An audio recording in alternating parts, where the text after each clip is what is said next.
Bueno, hola. Hoy es martes 3 de noviembre. Esta es la clase 17. La clase pasada vimos unos temas del capítulo 16 del libro de Gross, que era correlación entre observables y fluctuaciones, propagador de polarización, que es una cantidad ya bastante complicada que permite estudiar esa correlación.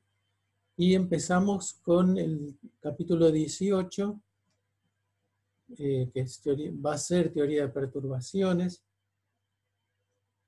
Y empezamos con la idea de encendido adiabático de la interacción y la predicción que hace el teorema de Gell-Mann y Low. Entonces, para hoy tenemos función de Green de 2 y n partículas, siguiendo con el primero de los temas, y ecuación de evolución o ecuación de movimiento de la función de Green. También dentro de esto sería como la terminación del tema de función de Green, su presentación formal. Y después seguimos con el otro tema de perturbaciones. Aplicamos ahora el teorema de Gell-Mann y Low al desarrollo en serie de la función de Green, que es lo que nos va a permitir hacer un desarrollo perturbativo y los diagramas de Feynman.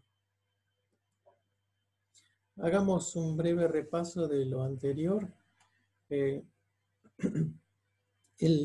hamiltoniano con encendido adiabático de la interacción es esto, es un H que tiene un parámetro epsilon que es muy chico, después lo hacemos tender a 0, y la idea es que tenemos un H0 conocido y después con esta exponencial decreciente encendemos y apagamos la interacción. En t igual a 0, el hamiltoniano es el verdadero, el original, del cual lo que querríamos es saber su ground state.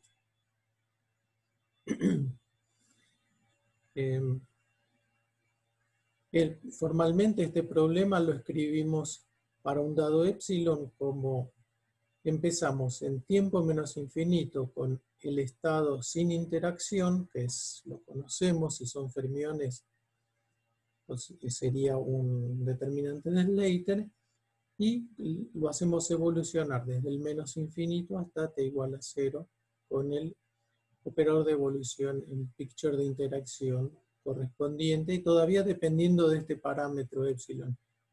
Y así nos da el estado. Y después la idea es tomar el límite, como hacemos acá, tomar el límite para epsilon tendiendo a 0. Entonces la pregunta es, una vez que tomo el límite de epsilon tendiendo a 0, obtengo un estado, pero la pregunta es, ¿ese estado quién es? ¿Es el ground state del sistema interactuante? ¿Es nada? ¿Es otro estado? Y ahí es donde viene el teorema de Gell-Mann y Low de 1951, ya Quantum Field Theory, ¿no? Es esto,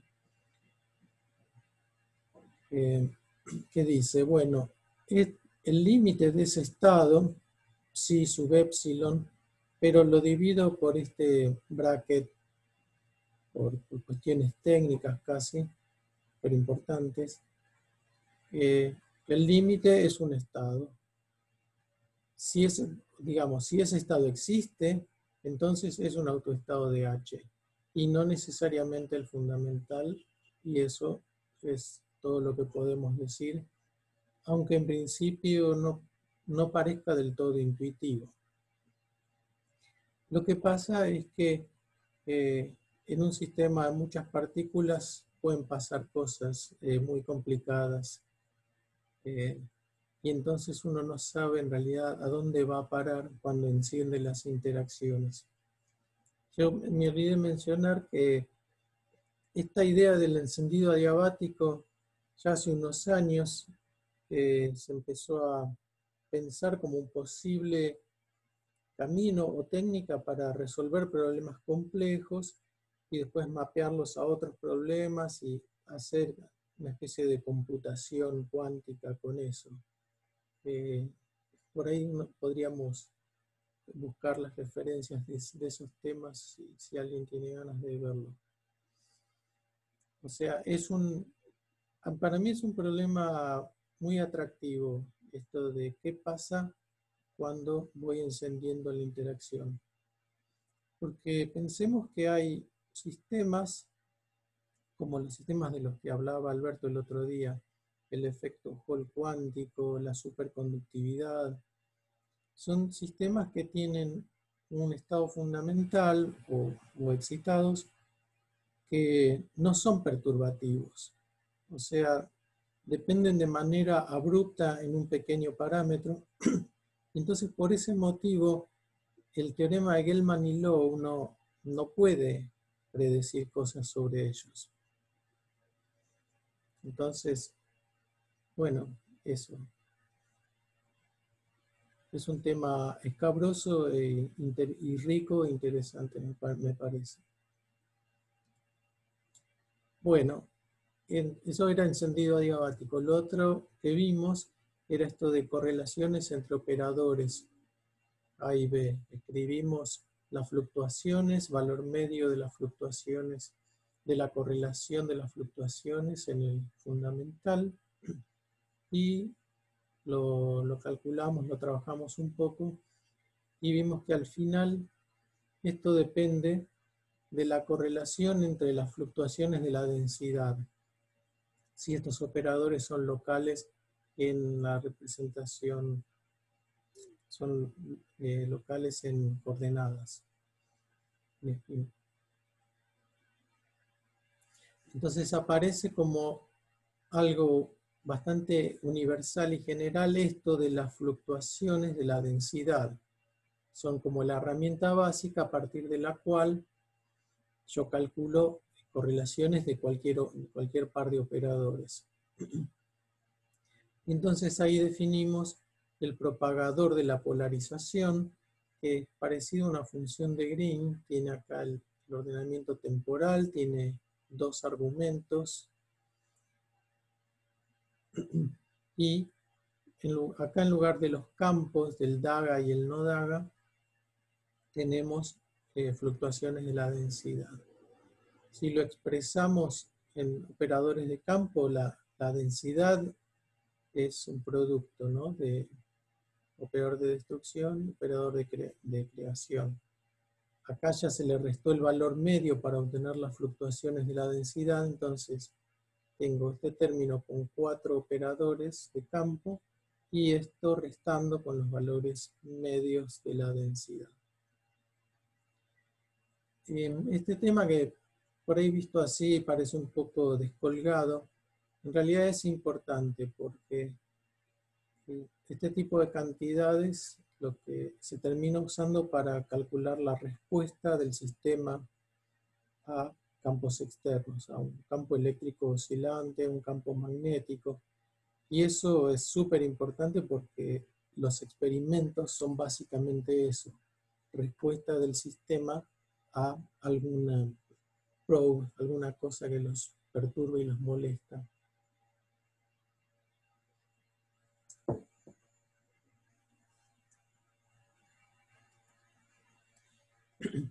Bueno, sigamos con este tema de funciones de Green y el polarizador con algunas definiciones más. Definición, función de Green de dos partículas. Hasta ahora teníamos una función de Green con básicamente dos argumentos, acá un X y un T y un X' T'.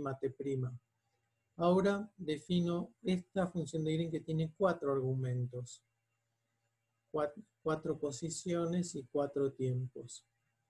Y la definimos como sería bastante esperable, con operadores de creación acá primero, actuando, puestos a la derecha, digamos, y 2 de destrucción a la izquierda.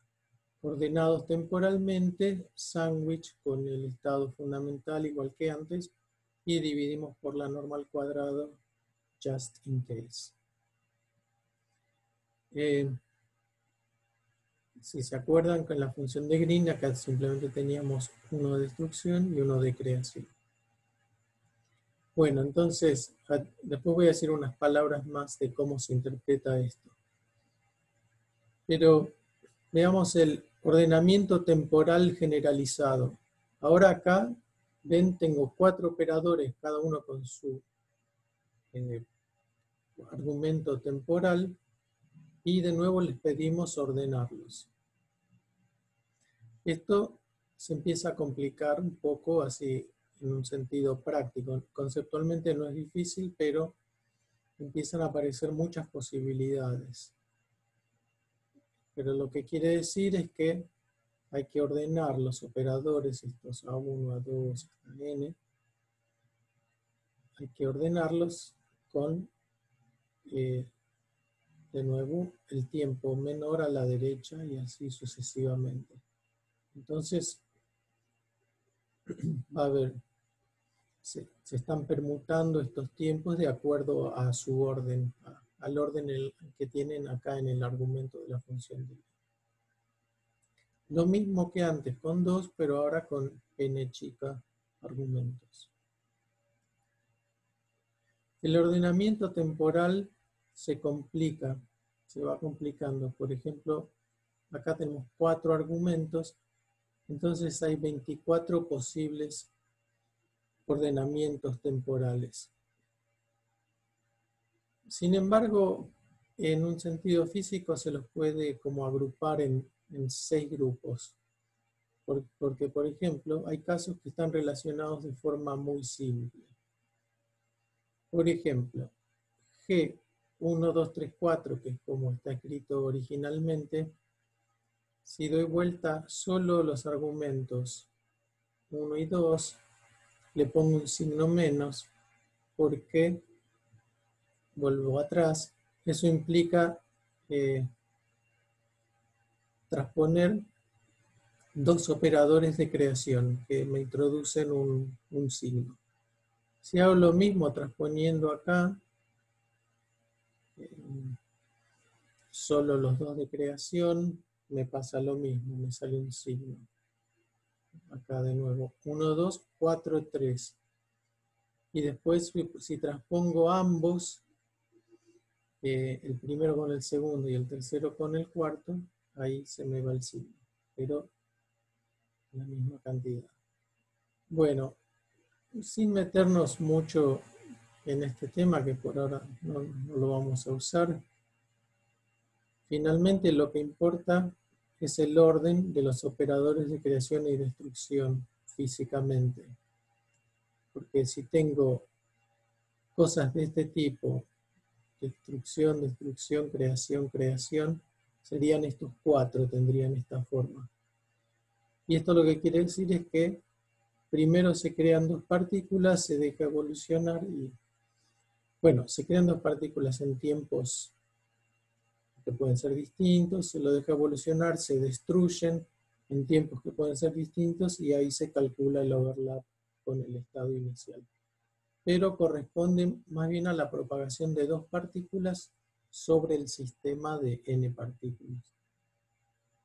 Si tenemos estos también, daga, daga, no daga, no daga, entonces primero creamos 2 huecos, después los vaciamos, los llenamos y overlap. O sea, esta sería propagación de 2 partículas, propagación de 2 huecos, y acá hay otras posibilidades, si miran dónde están los dagados y los no dagados, pero todos ellos tienen una creación y una destrucción a la derecha. Así que estos corresponden a propagación dentro del sistema de n más 2 partículas de una partícula y un hueco, un par partícula-hueco.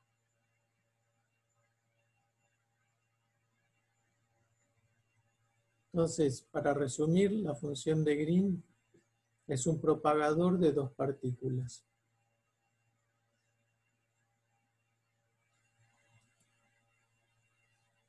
Bueno, claramente puedo generalizar esa idea y definir una función de Green de n partículas. O sea, función de Green, G sub n, y acá tengo primados desde 1 hasta n, y después los destruyo. Y tengo acá los n operadores de creación, y después los destruyo con su ordenamiento temporal, que tiene montones de casos si hay muchos argumentos. Creo que se lo ve ya medio complicado, pero conceptualmente es lo mismo de antes con más partículas. Bueno, hay un aspecto que es interesante y puede ser útil analizar, que es la ecuación de evolución de la función de Green. O sea, y esto lo vemos en este momento porque requiere la definición de función de Green de más partículas. Yo me voy a saltear la demostración, que es mediana más o menos, y voy a ir al resultado. En el libro de Gross está hecha la demostración, y en el FETER está planteado como un ejercicio en el capítulo de función de Green. Pero entonces la idea es la siguiente: la función de Green de una partícula tiene dos argumentos temporales. Bueno, yo querría plantear una ecuación diferencial para la evolución sobre el segundo argumento temporal, el momento en que quito la partícula que agregué al principio de la evolución en T'. Bueno, acá entonces se puede demostrar que esta es la ecuación de movimiento. Lo que tengo que hacer es la derivada con respecto al tiempo, con respecto a t, el primer argumento de la función de Green. Y bueno, con los pasos de la demostración aparece este término como de energía cinética. Lo que pasa es que acá no hay confinamiento, ahora lo agregamos. Y en el lado derecho, ¿qué tenemos? Bueno, una delta en el tiempo, una delta en las posiciones, y un término que es el que captura la complejidad del problema debido a la interacción entre las partículas. Integral y la interacción depende de dos argumentos, ¿no? X e Y. Bueno, X viene de acá afuera.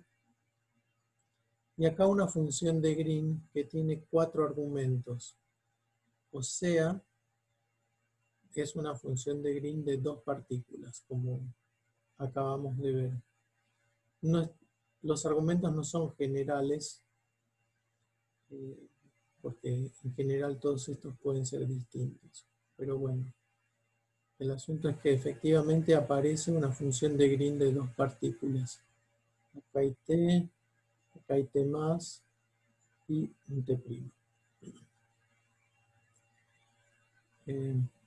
Entonces, la conclusión es que la ecuación de movimiento o de evolución de G de una partícula depende de la función de Green de dos partículas. Para llegar a esta expresión, les comento solamente, entonces uno tiene que evaluar esta derivada con respecto al tiempo de lo que está dentro de la función de Green de una partícula, ¿no? Que es este, ¿no? La G tiene adentro el ordenamiento temporal de un operador de campo y un operador de campo de creación. Y nada, como acá va a haber funciones escalón, empiezan a aparecer deltas al derivarlo, etc.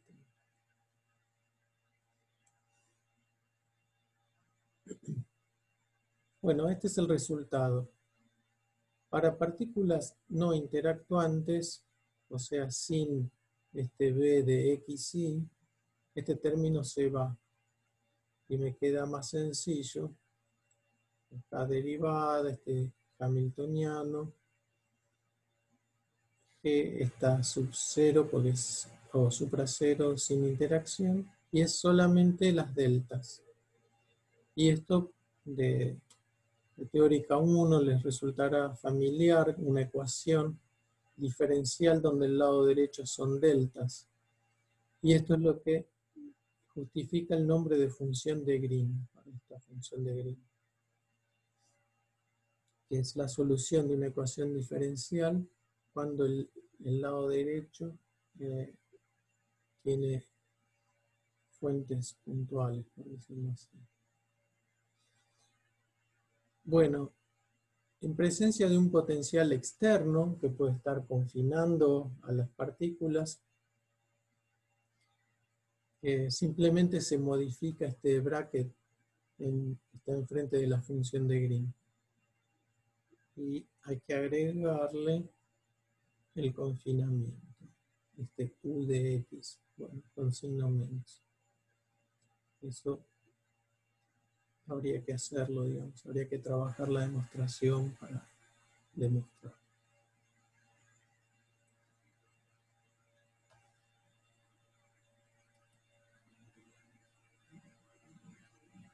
Análogamente, tenemos una ecuación de evolución de la función de Green de n partículas. Una pregunta. Esto ya ni ellos lo hacen, pero dan el resultado. O sea, tengo la función de Green de n partículas, acá subrayada en rojo, con sus n argumentos de entrada, de creación, digamos, y los n argumentos de vaciado, destrucción posterior. ¿Pablo? Sí, Perdón, hay una pregunta. Creo que es Eric, pero se escucha bajo. ¿todos se escuchan bajo? No, o sea, Eric estaba pidiendo para hacer una pregunta y se lo escuchaba bajito. ¿Ahí se me escucha? Un poco mejor, sí. Sí, ¿podríamos volver a la diapositiva de atrás? Un segundo. ¿Sos Eric? Así es. Ok. Acá en la última parte, donde decimos que tenemos que agregar un potencial externo, ¿se seguiría cumpliendo el teoremita de arriba? O sea, si yo agrego el potencial externo de esta manera, sigo verificando que la función de Green, la evolución temporal de la función de Green de una partícula, del otro lado tengo que ver lo mismo que veo con las deltas y con la función de Green de dos partículas. Sí, sí. Tengo que cambiar acá el operador, ¿no? Y sin interacción tengo esto. Sí, yo me refería más que nada arriba. Acá. Sí. Claro, si yo agrego un potencial externo, ¿la igualdad queda tal cual? Sí. Solo tenés que cambiar este corchete. Ok. Por todo esto. Bien. Es medio parecido al lagrangiano esto, ¿no? Energía cinética menos potencial de confinamiento. Sí. Sí. Y acá a la derecha te queda la maldita interacción, por supuesto, que te conecta con el siguiente nivel de complejidad, ¿no? Como en las, siempre en teórica 3 se ve mucho eso, ¿no? De cómo las correlaciones a un nivel dependen del nivel siguiente y así sucesivamente. Bien, gracias. De nada.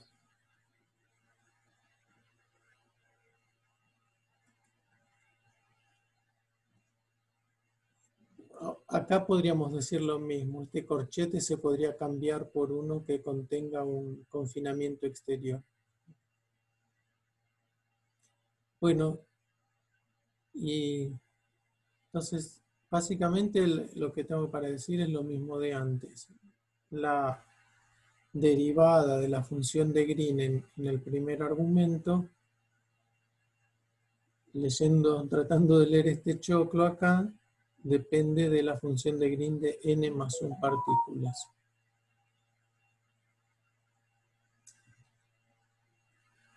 Porque tiene x1', xn' con los tiempos prima, pero se agrega este i t1 más, donde i es el argumento de integración.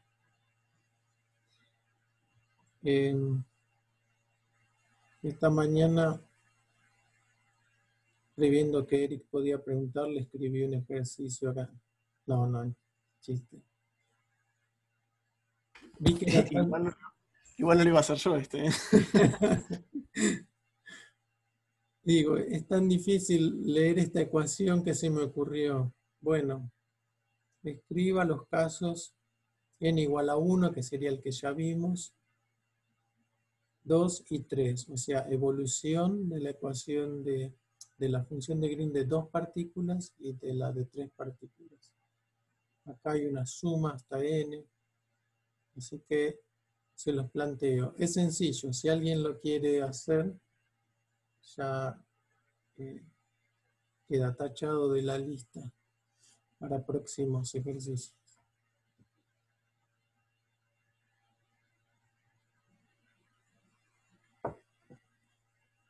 Se nota un poroto fácil.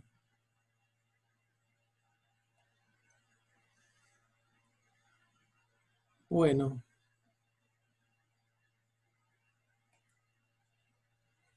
Antes de pasar al siguiente tema, ¿algún comentario más? Bueno, si no, seguimos. Ahora sí, pasamos al segundo tema del día. Volvemos al encendido adiabático de la interacción. Entonces habíamos dicho, el objetivo es obtener el ground state con interacción a partir del ground state sin interacción, haciendo una evolución desde el tiempo menos infinito al tiempo igual a 0, con un operador de evolución de un hamiltoniano que va encendiendo la interacción suavemente. Y acá entonces aparece el trabajo que hicimos para expresar el operador de evolución entre dos tiempos como la serie de Dyson. Teníamos esta suma y acá n veces la interacción. Porque, como vemos acá, este operador de evolución sería el camino para obtener el ground state con interacción, que es el Holy Grail de Many-Body. Es el objetivo que querríamos obtener, alcanzar.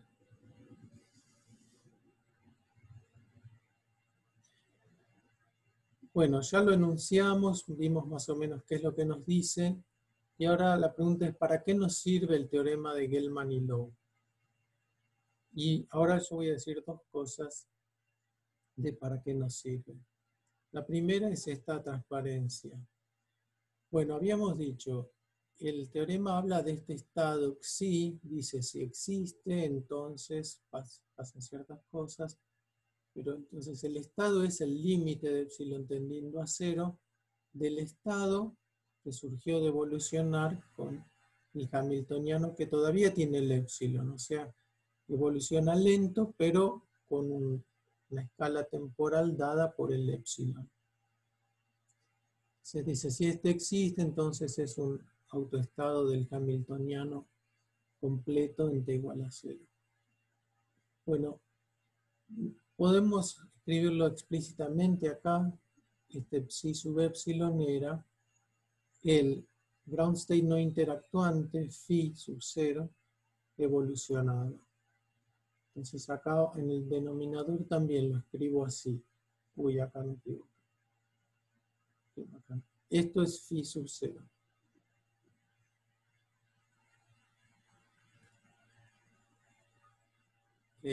Evolucionado. A ver, ¿qué dice?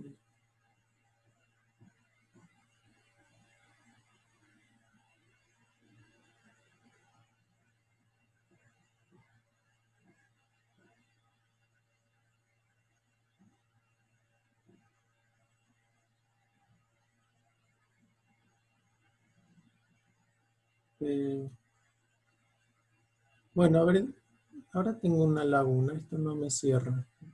Después déjenmelo pensar.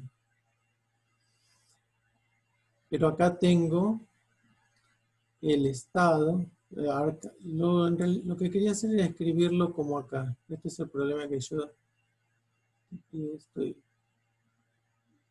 Entonces, lo que tengo acá, ya simplificando un poco la notación, ya tomé el límite, digamos, de epsilon tendiendo a 0, es el estado, que el teorema me dice, no sé si es el ground state o algún otro, pero ya esto, digamos que me confío y digo que es el ground state del interactuante, con su denominador bracket entre el no interactuante y el interactuante. Déjenme después ver qué me pasó acá. Bueno, entonces el teorema nos dice esto de la derecha es autoestado del H verdadero con un autovalor E. Acá no está diciendo que es el fundamental, sino que es un autoestado con energía E. Sin interacción tenemos esto, ¿no? El H0, el Φ0 y la energía sub 0. Entonces una primera cosa que podemos escribir es cuánto cambió la energía al encender la interacción. La diferencia entre esta E y la E sub 0 que tenía en el tiempo menos infinito o sin interacción. Bueno, al encender la interacción se produce un cambio o corrimiento en la energía, un shift, que es E menos E sub 0. Y lo puedo escribir de esta forma. Acá tengo el no interactuante, acá tengo el interactuante, H menos H0. A ver, digo dos palabras de por qué esta igualdad. La energía E, cuando aplico el psi sub 0 al H, me da esta energía. Y después me queda el bracket phi 0, psi 0, que es igual al denominador, así que acá me queda la energía E. Y para el E sub 0 tengo que aplicar el phi sub 0 al H0, y ahí ya me sale la energía. Y lo mismo se cancelan los dos brackets. Así que, bueno, este es el shift de energía y ya con el H y el H0 lo escribo así. Ahora bien, H menos H0 es el término de interacción. B. Recién lo escribíamos en minúscula este B. Pero bueno, esta es la interacción que se encendió. Y bueno, nada. Esto es lo que queríamos ver. Ahora simplemente separo un poquito el Φ0 y el B, lo pongo acá. Y al denominador se lo adjudico a este ket. Lo separé así. Lo puse entre paréntesis. Bueno, y este es el estado del que me habla el teorema de Gell-Mann y Low. Entonces, este es un primer resultado, una primera aplicación del teorema. Si yo acá pongo alguna expresión para este estado, voy a obtener, lo ensangucho de esta forma y ya obtengo el corrimiento en la energía del estado producida por la interacción.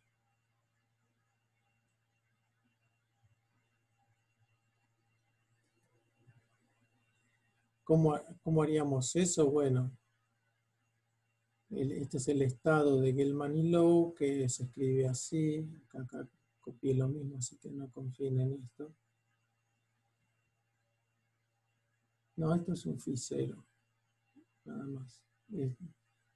Y esto de arriba es el psi sub 0.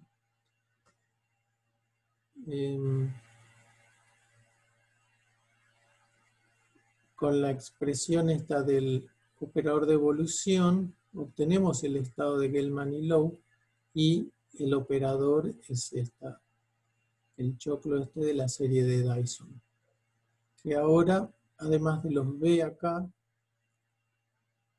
y todo lo demás, tiene la exponencial con todos los tiempos, ¿no? Un tiempo que proviene de cada interacción. Bueno, con estas dos cosas entonces volvería atrás y calcularía el shift de energía. Pero quiero hacer más, quiero hacer una cosa más.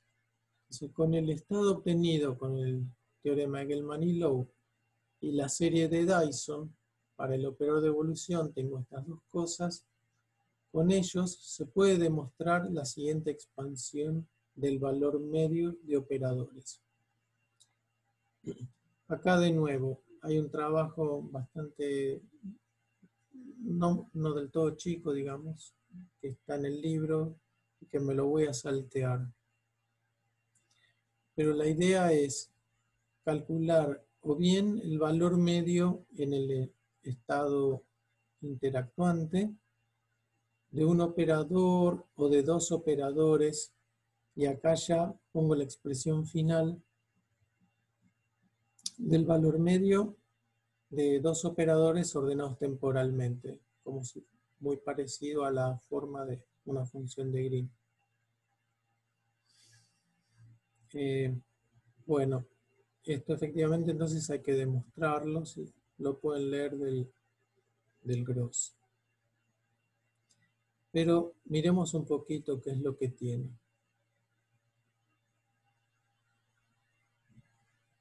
Bueno, tiene todas estas sumas e integrales iguales al operador de evolución, ¿no? Todo esto igual que acá arriba. Y después tiene el ordenamiento temporal de los potenciales de interacción. Y acá se agregan, se cuelan los dos operadores a los que les estoy calculando el valor medio. El O de T y O de T'. Ahora, diferencias entre el lado derecho y el lado izquierdo. Lo que tengo acá dentro de estas integrales es valor medio en el phi sub 0, o sea, el ground state no interactuante. Mientras que lo que tengo a la izquierda es el valor medio en el phi interactuante. O sea, este es el infinitamente difícil, este es el que sé hacer. Pero lo tengo metido dentro de todas estas sumas e integrales. Este es el camino del tratamiento perturbativo. Y un elemento más acá del lado derecho, que tengo este denominador. Un valor medio de un S sub epsilon en el ground state no interactuante de nuevo. Y esta S, lo tengo acá abajo, es S sub epsilon, es el operador de evolución de menos infinito a infinito. Esta es una cantidad que después la vamos a analizar, es la amplitud del vacío. Ya es un bicho con el que se puede hacer perturbaciones, aprender bastante. Bueno, copio acá la identidad de recién. Entonces aplicamos esta identidad de valor medio de un operador en distintos tiempos en el estado interactuante. Se lo aplico a la función de Green.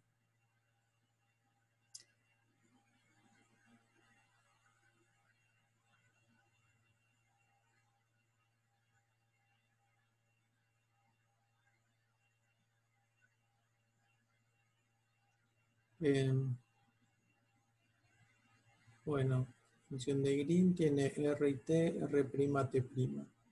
Y acá es un hay un ordenamiento temporal de un operador de destrucción, el otro de creación, y nada, simplemente copio de acá arriba, reemplazando estos operadores.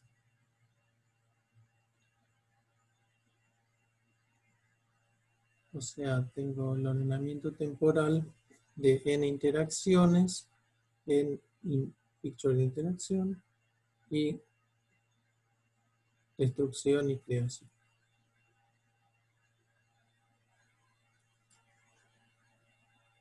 Esto, bueno, por supuesto, quizás es un poco rápido para verlo y absorberlo todo así en un minuto, pero al menos trato de transmitirles la estructura de la expresión. Esto es la base del tratamiento perturbativo de la función de Green.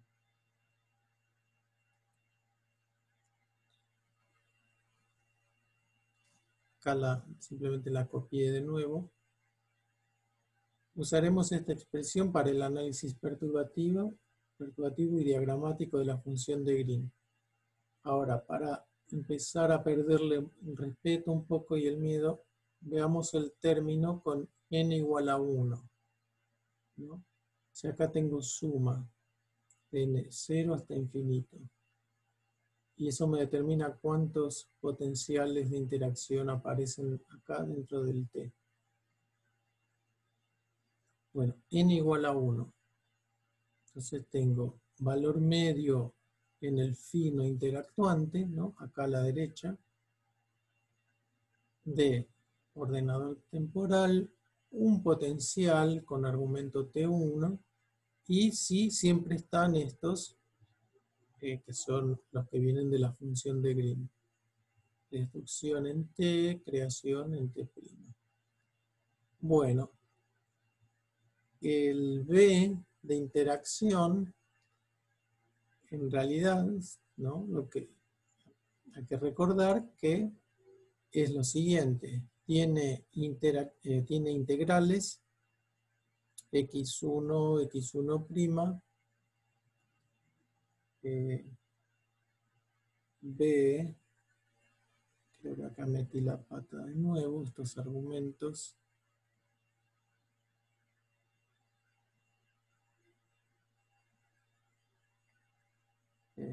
deberían ser sobre x1 y x1', perdón. Y ahora bien, vendrían acá 4 operadores de campo, ¿no? Para definir este operador. Y están acá, pero quedaron atrapados dentro del operador de ordenamiento temporal. Entonces, creación en x1, creación en x1', destrucción en x1', destrucción en x1. ¿No? ¿Está bien? Esto es entonces la expresión en segunda cuantización de este B. Ahí se ve lo feo que se pone la cosa, se pone picado, como decía un amigo uruguayo.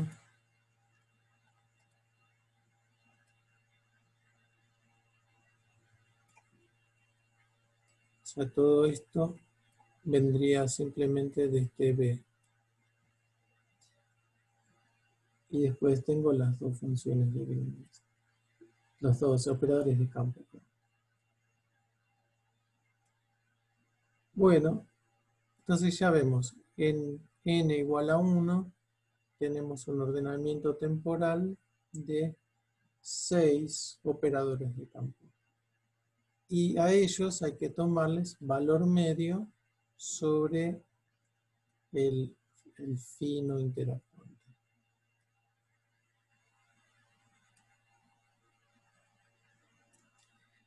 Acá se empieza a ver claramente, ¿no? la naturaleza del tratamiento perturbativo. Tenemos algo con un número creciente de operadores, ¿no? Creciente con este n, pero después tenemos que hacer un trabajo con la función de onda no interactuante.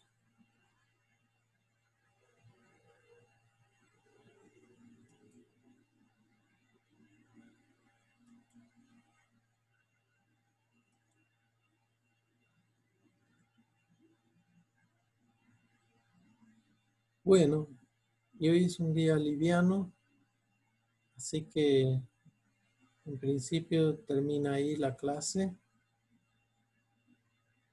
y les comento de un ejercicio nuevo. De nuevo saqué un ejercicio del libro de Bruce y Flensberg. Este sería para Federico, que se había ofrecido hacerlo. Ya lo puse en la guía 3, en la guía 5, perdón, ejercicio 3, y ahí lo puse traducido. Acá tengo el cut and paste del libro. Bueno, se los comento. Después, si quieren, volvemos a las preguntas de la charla. Bueno, esto es un sistema fermiónico de 2 orbitales. Es un sistema muy chiquito, muy sencillo. Considere un sistema físico que consiste de fermiones que pueden ocupar 2 orbitales, nada más. El hamiltoniano está dado por un término con energía E1, el otro con energía E2 y un término de salto entre los orbitales 1 y 2 con coeficiente T. Y el conjugado que siempre tiene que estar para que el hamiltoniano sea hermítico. Bueno, encuentre la función de Green retardada, IJ, donde IJ pueden ser 1 o 2, y esta es la definición de la función retardada, que la vimos en un momento. Use la ecuación el método de la ecuación de movimiento. No se olvide interpretar el resultado. Un comentario sobre este libro. La versión editada, es uno de los 2 libros que tengo acá en mi casa, es un poquito distinta a la que uno encuentra en el sitio ruso. Por eso lo comento, porque en la versión publicada, este es el capítulo 9, pero en la que yo tengo en PDF es el capítulo 8. Y los ejercicios en este libro están todos juntos al final del libro. Bueno, eso es todo por hoy de mi parte. Voy a parar la grabación.